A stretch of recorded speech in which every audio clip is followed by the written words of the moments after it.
in 2015, how prepared did you feel for the fatigue that comes with a long regular season into a deep playoff run, or is that something you had to figure out over the years? Um, I don't think it's really something that you think about. When you're in the midst of runs like this, you just kind of go with it, and you don't allow yourself to think about fatigue or feel fatigue. You kind of feel that after the series over, but when in the midst of this, you don't have time to think about that. It's enough to think about within a series. Brian on the left. Draymond, in the playoffs, it's very common, and I know you have too, have your family around with you, especially in the playoff, especially in the road. What is it like to be able to share this with your son? He's older now and maybe can appreciate what's going on more. It's very important to not only share with my son, but my two daughters as well, my wife, my mom, my friends. You don't, after, if you would ask me this 3 years or 5 years ago, in the midst of a 5-year run, you'd think it's just normal and natural that you end up in this position. And then after the last 2 years, you just realize it's not guaranteed, and anything can happen in the blink of an eye that changes everything. And so you just understand that you don't have these opportunities often. And when you do, you have to enjoy them, embrace them, and share them with the people you love. This is the pinnacle of basketball. Like it doesn't get any bigger than the NBA Finals. And just to share these moments, with my family, with my children in particular. Um, they're 7, 5, and 1. You want the pictures. You hope that when they are 15 that they remember this. But just to have these moments in the pinnacle of our careers, it's hard to really put it into words. It's such an incredible thing. Chris on the left. Draymond, in that same light, he actually took my question, but how fun has it been to grow up with Steph and Clay? And you guys look like babies then, and now where you're at, just the appreciation from them as well. It's funny. We were sitting on the plane yesterday, and Steph, Clay, and I we sit at the same table, and Bob walked past, and he like, man, you guys are funny. Y'all still sit together. He's like, y'all don't understand. It's 10 years. Like this does not happen. Like guys still sitting together at the same table. Like he's like, guys not even on the same team for 10 years, let alone still sitting at the same table and enjoying each other's conversation and presence. I said that to say, this journey wouldn't be the same without those two guys for me. And Andre as well. Andre has been along the ride with us pretty much this entire time as well. But I couldn't imagine sharing this journey with anyone else. I've always said it, we've built this thing from the ground up. And when you build something from the ground up, like that's your baby. And I think for us, we all appreciate each other. We understand what each of us bring to the table. And our bond it stretches far past what we've accomplished on the basketball court. You're talking the bonds; those bonds will last forever. We're linked and connected together forever.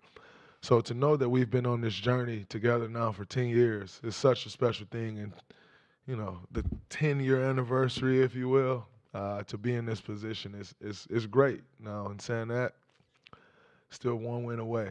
So as special as it is, there's a way to cap this all off, and it's coming in with the right focus and intensity level tomorrow, and being ready to try to close this thing out. Shayna in the back. Draymond, you've mentioned point of attack defense a lot this series. How important has that been in winning the turnover battle and locking in defensively? It's very important. I think with your point of when your defense is good at the point of attack, it allows your help defense to be there. There's no one person that can stop Jason Tatum. There's no one person that can stop Jaylen Brown. At times in this series, there has been no one person that can stop Marcus Smart. But if you put up force at the point of attack, then you allow your help to have the time to respond to wherever they need to be, or whatever it is they need to respond to, and get in the right position and help. And so I think that point of attack and just not giving up straight line drives is important because it allows it to be a team defense as opposed to their one guy beating our one guy and getting the shot that they want. Sam, back left. Dre, along the same lines of your reflections on Steph and Clay and Andre, I'm curious your perspective on Coach, because you got the guy who took over from Mark Jackson, going from the analyst booth straight to the court. You got the guy who won the title with y'all in 2015, the KD years, and then 15 and 50, getting in the mud, trying to figure out a very different experience. How has he changed all the way through? He's continued to grow. I think I think the number one change I've seen in Steve is his trust in his coaching staff. I think that's continued to grow, and not that he didn't always trust his coaching staff, because he has, and there's always been an open door policy since the day he's walked in here. But on a day-to-day basis, you can just kind of see how he's delegated, and how he's the way he uses Mike Brown, the way he uses Kenny Atkinson, the way he uses Jam, and the way he uses Decky, the way he uses CD and Jacob Rubin, and it's on down the line. And I think that is the growth, and understanding, like, man, I am only as strong as this group that I have standing next to me. And the way that they've built that group out, I think, has been absolutely amazing. I think it's been a huge part to our run. And I think one of my favorite things that Steve brings to the table is he is a guy that knows what he doesn't know, and that's one of the best traits you can possess in this world, is being smart enough to know what you don't know. And Steve is absolutely incredible at that. He leaned on those guys for their strengths, and I think that's huge. And then his confidence, his confidence in knowing, like, we'll figure this out, and we'll go make some adjustments, and we're going to put y'all in the best position that we can to be successful, and just never being rattled. There are times where we get a little rattled as a team, and he's just right there, a steady force, like, hey, man, just calm down, settle down. And it wasn't always like that. It wasn't always where you never, ever see him rattled. And it's just like now he's just in these moments, and that gives us so much confidence when you walk in a huddle, when you walk in a team meeting, when you walk on the bus, and he's just he's carrying himself with the confidence that he has.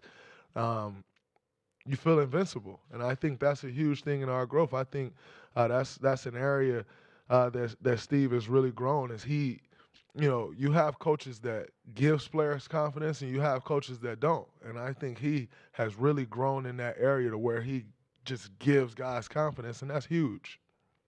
David on the right. Dre, y'all have been in so many high-profile championship series against all-time players like LeBron over the years. Where would you say this series ranks in terms of the mental challenge of having to anticipate 3 steps down the road what Boston's going to do, and vice versa, trying to attack them 3 steps down the road? Well, it doesn't compare to, like, mentally playing against LeBron James, who I think is arguably one of the arguably smartest guy to ever play this game. Not one of. He's arguably the smartest guy to step foot on a basketball court. And so to say that it compares to that, it's disrespectful to LeBron, and it's a lie to you. Now, in saying that, it is a challenge mentally, because these guys are super athletic. They are super young and fast and strong. And all the things that we know and have heard throughout the course of the series, they are those things. And and then obviously they're super talented. And so when you're facing that, you have to try to outthink a guy. If a guy is faster than me, how can I beat him to a spot? I have to anticipate, and I have to think. I have to try to understand what he's trying to get to. And so I think that's been huge in this series. From a mental standpoint, and just trying to understand and be a step ahead of them. But not as much of a chess match as it is when you're playing LeBron, who is dissecting every play in the computer of his, like, in real time. Like, that's just a skill that not many people possess. Not many people can come and sit here and find a random stretch from 7 minutes to 4 minutes in the second quarter and give you every play, like, to the T and not miss a beat. There's not many people that can do that. Now, in saying that, they do have a guy over there, Marcus Smart, who is extremely smart, who it's like a chess match going up against him. And, you know, he is kind of the brain of that team. You know, I think every team you kind of have that guy that's the brain of that team. And they have that in Marcus Smart, a guy who I have a tremendous amount of respect for is his basketball IQ. And so it's a challenge for sure. And Ime is extremely smart. You know, we know his pedigree. So the challenge is there, but you can't put it up there against LeBron. Like I said, he's just probably the smartest guy we've ever seen play basketball. Last one, Tanya in the middle. If you can think back to 2015, the first time you were on this stage, do you remember if you were appreciating the moments, taking those photos that you're now talking about at that time? No, it's all a blur. You're kind of just living in the moment and going, and you just kind of go with the flow. You know, my life in 2015 was totally different than it is now, though. You know, I didn't essentially have my own family, you know, kids, wife.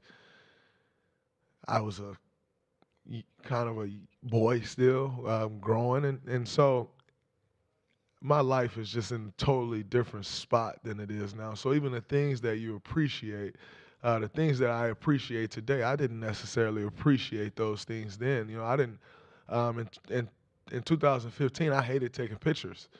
And I didn't really put two and two together. Like, man, these memories are so important. In 2015, I was like still getting tired of pictures. Like, oh man, it's always a camera here and it's a camera there, as opposed to embracing all of these things, you know. And so I think it was a totally different space for me. I think it was a totally different space for all of us. But, you know, as you grow and you realize these things, you know, they aren't promised, and you try not to take these things for granted, and understanding that you're probably closer to the end than you are the beginning. It's just a totally different. It's just a totally different appreciation that you have for these moments now as opposed to then. Thank you, Draymond.